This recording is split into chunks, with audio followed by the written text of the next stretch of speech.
అగర్వాల్ కేసులో big twist నెలకొంది. నిందితులైనటువంటి సియా గోయల్ కాబోయేటువంటి భార్య ఇప్పుడు పోలీసు ముందు ఏం చెప్పింది తెలుసా? కేతన్ని కోటపై నుంచి ఎవరు తోసేశారో తెలియదని చెప్తోంది సియా గోయల్. కేతన్ని తోసేసినట్లుగా ఆధారాలు లేవని కోర్టులో స్పష్టం చేశారు పోలీసులు. డైరెక్ట్గా ఎలా ఉంది తెలుసా? అక్కడ ఏం ప్రూఫ్స్ లేవు. పోలీసు మొదటి నుంచి ఎత్తుతోంది ఇక్కడే. ఏకంగా కేతన్ అగర్వాల్ తండ్రికి కూడా మీడియా ముందుకు వచ్చి రిక్వెస్ట్ చేసిన మాట ఒక్కటే, ఎవరైనా ప్రత్యక్ష సాక్షులు ఉంటే దయచేసి ముందుకు రండయ్యా, సియా గోయలే తోసేసిందని దయచేసి ముందుకు రండయ్యా అని చెప్పి ఆయన రిక్వెస్ట్ చేశారు. ఎందుకో తెలుసా? ఇక్కడ టెక్నికల్ ఎవిడెన్స్ కూడా చాలా కీలకం. సియా గోయల్ నేను తోయలేదు అని చెప్తోంది. మరి తోసినట్టుగా ఆధారాలు ఏమున్నాయో చూపించండి. నేను తోయలేదు, ఆయన స్లిప్ అయి పడిపోయాడు.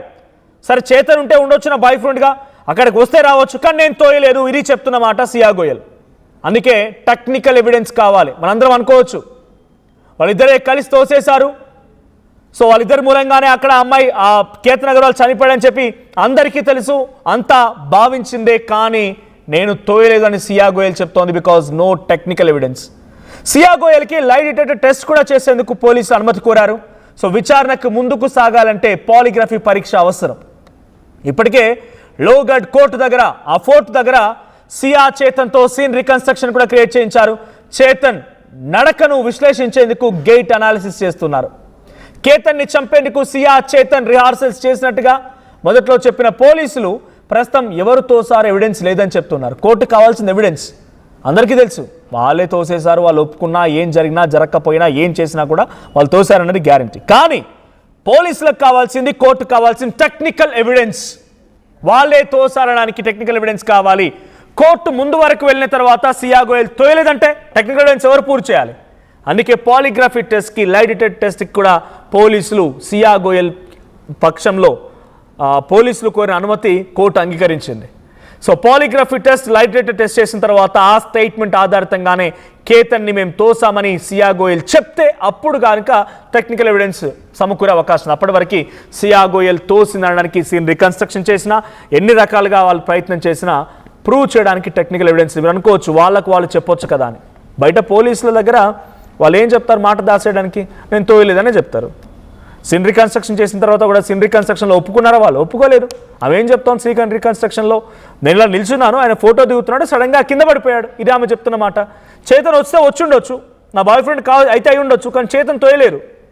చేతన్ ఏమంటాడు? నాకు అవసరం లేదంటున్నాడు. ఒకనొక సిచ్యువేషన్లో ఎలా జరిగింది ఈ సిచ్యువేషన్ అంతా అంటే, నాకు తెలియదు అంటే నాకు తెలియదు, నువ్వు తోసావంటే నువ్వు తోసావని ఒకరిపై ఒకరు నెట్టుకున్నారు. కానీ టెక్నికల్ ఎవిడెన్స్ లేదు. టెక్నికల్ ఎవిడెన్స్ లేకపోవడం మూలంగానే ఈ కేసు మరింత ఆలస్యం అవుతుంది. లేదంటే ఈ పాటికి శిక్షలు కూడా పడేవి, ఈ పాటికి వాళ్ళని కఠినంగా శిక్షించేవారు కూడా.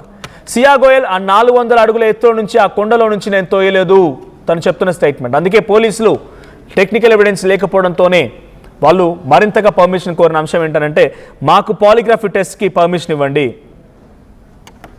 సో పాలిగ్రఫీ టెస్ట్కి పర్మిషన్ ఇవ్వండి అని చెప్పి పోలీసులు అటు సియా గోయల్ విషయంలో కోర్టుని కోరితే కోర్టు అంగీకరించింది. పాలిగ్రఫీ టెస్ట్ అండ్ లై డిటెక్టర్ టెస్ట్ చేయబోతున్నారు సియా గోయల్కి. టెస్ట్ చేసిన తర్వాత మళ్ళీ ఆ స్టేట్మెంట్ ఆధారితంగా సియా గోయలే దీనిలో ఉన్నది ప్రధాన పాత్ర అని చెప్పి పోలీసులు ఎలా నిరూపిస్తారో, ఆ తర్వాత ఎలాంటి శిక్షలు వేస్తారో చూడాలి. బట్ రోజు రోజుకి ఈ కేసులో అనేక ట్విస్ట్ నెలకొంటూ ఉన్నాయి. జూన్ 14 మొదటి రోజున జూన్ 8 అక్కడికి వెళ్ళారు. అక్కడికి వెళ్ళి సరదాగా గడిపారు. ఆ తర్వాత మళ్ళీ వచ్చారు. ఆ తర్వాత కొన్ని రోజులకి మళ్ళీ వెళ్ళాలనుకున్నారు భారీ ట్రిప్కి, కానీ భారీ ట్రిప్ క్యాన్సిల్ చేసుకుంది సియా గోయల్. తన దగ్గర ఉన్నటువంటి పూర్తి స్థాయిలో ఏమంటారు ప్లాన్ ప్రకారంగా, ఒక ప్లాన్ ఎగ్జిక్యూషన్ ప్రకారంగా తన పాస్పోర్ట్ని చింపేసింది. బాలి ట్రిప్ క్యాన్సిల్ అయిపోయింది. ఆ తర్వాత మళ్ళీ లోగఢ్ ఫోర్ట్కి వెళ్ళడానికి రకరకాల ప్రయత్నాలు చేసింది. అటు కేతన్ ఒప్పుకోకపోతే కేతన్ని ఒప్పించింది, కేతన్ తల్లిని కూడా ఒప్పించింది. బర్త్డే రాబోతోంది, నా బర్త్డేకి ఒక గిఫ్ట్లా ఉంటుంది, వెళ్దామని మళ్ళీ చెప్పింది. 18th రోజు వెళ్ళారు. 18th రోజు 10:30కి అక్కడ రీచ్ అయితే ఎగ్జాక్ట్గా ఆ సమయంలో అరౌండ్ 10:30 ఆ టైంలో ఆ ఎత్తైనటువంటి కొండపై నుంచి కేతన్ని తోసేసింది. ఇది మనందరం మాట్లాడుకున్నమాట. కానీ టెక్నికల్ ఎవిడెన్స్ లేదు. అందుకే ముందు రోజు జూన్ 17న వెళ్ళి ఆ ఫోర్ట్ అంతా తిరిగారు. ఆ ఫోర్ట్ మొత్తాన్ని తిరిగి బ్లాక్ స్పాట్లని ఎంచుకున్నారు. ఎక్కడెక్కడైతే బ్లాక్ స్పాట్స్ ఉన్నాయి, బ్లాక్ స్పాట్ అంటే సీసీటీవీ కెమెరా లేనటువంటి స్పాట్లు. ఆ సీసీటీవీ కెమెరాలో రికార్డు కాకుండా ఉండేటువంటి దాక్కునేటువంటి స్పాట్లు, ఆ స్పాట్ ఎంచుకున్నారు. ఆ స్పాట్ ఎంచుకొని కేతన్ అక్కడికి తీసుకెళ్లేందుకు ప్రయత్నం చేశారు. ఫోటోలు దిగుతున్నారు. అక్కడి నుంచి ఒక్కసారిగా కేతన్ని ఆవిడ తోసేసింది సియా గోయల్. కానీ no technical evidence at all. Chetan అక్కడే ఉన్నాడు, సియా అక్కడ ఉంది. వీటన్నిటి కూడా ఆధారాలు దొరికాయి. సీసీటీవీ కెమెరా దొరికింది, దానికి తగ్గట్టుగా అనేక రకాల ఫుటేజ్లు దొరికాయి. కానీ వాళ్ళే తోసారన్నట్టుగా ఆధారం లేదు. కాబట్టి పోలీసులు దాన్ని వెతికే పనిలో ఉండి అందులో భాగంగానే పాలిగ్రఫీ అండ్ డైరెక్ట్ టెస్ట్ చేయబోతున్నారు. బట్ ఏదేమైనా చూడండి, నిజంగా ఇష్టం లేకపోతే వదిలేయాలి. ప్రేమించిన వాడు ఉంటే వాళ్ళతో పెళ్లి చేసుకొని సావాలి. కానీ వేరే ఒకరిని ప్రేమించి కట్టుకోబోయే భర్తని ఇలా దుర్మార్గంగా హతమార్చడం దేశవ్యాప్తంగా చర్చ జరిగింది.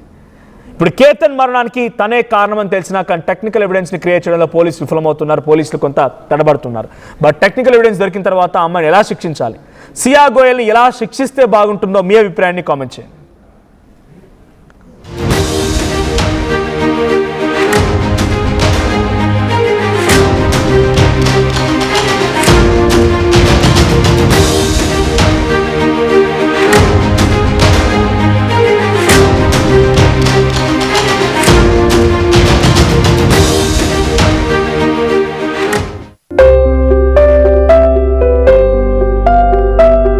చిన్న చిన్న ఆనందాలు 35 ఏళ్లుగా నా జీవితంలో లేవు.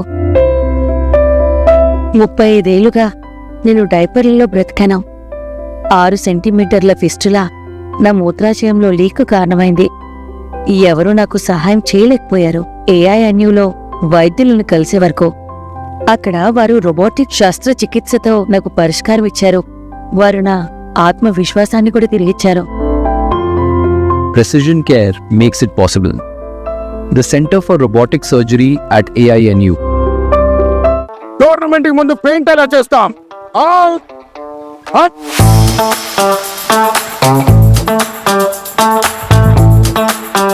ప్లాన్ అయితే చాలా బాగుంది సార్, స్టేడియం పరిస్థితి చూడండి. టోర్నమెంట్ ముందు పెయింట్ ఎలా చేస్తాం? టెక్నో పెయింట్స్ ఉందిగా. Techno paints, township, dam, stadium లేదా మనీళ్ళు, పెయింట్స్ నుంచి పెయింటింగ్ వరకు పూర్తి సొల్యూషన్ కావాలంటే మేమున్నాం. కానీ సార్, టైంకి పూర్తవుతుందా? రోజుకు 23 లక్షల స్క్వేర్ ఫీట్ పెయింటింగ్ చేయగల సామర్థ్యం, 5,000 మంది స్కిల్డ్ లేబర్ టీం మా వెంట ఉంది. 23 లక్షల? అవును, ప్రపంచ స్థాయి రంగులు, అద్భుతమైన షేడ్స్ తో భారతదేశపు అసలైన పెయింట్ మరియు పెయింటింగ్ శక్తిని మేమే. VR techno paints. Techno paints. జలుబు, తలనొప్పి, ఒళ్ళు నొప్పుల నుంచి ఉపశమనం శాస్త్రీబామ్. జలుబు, తలనొప్పి, ఒళ్ళు నొప్పుల నుండి ఉపశమనం శాస్త్రీబామ్. ఇప్పుడు 5 రూపాయల ప్యాక్ లో కూడా.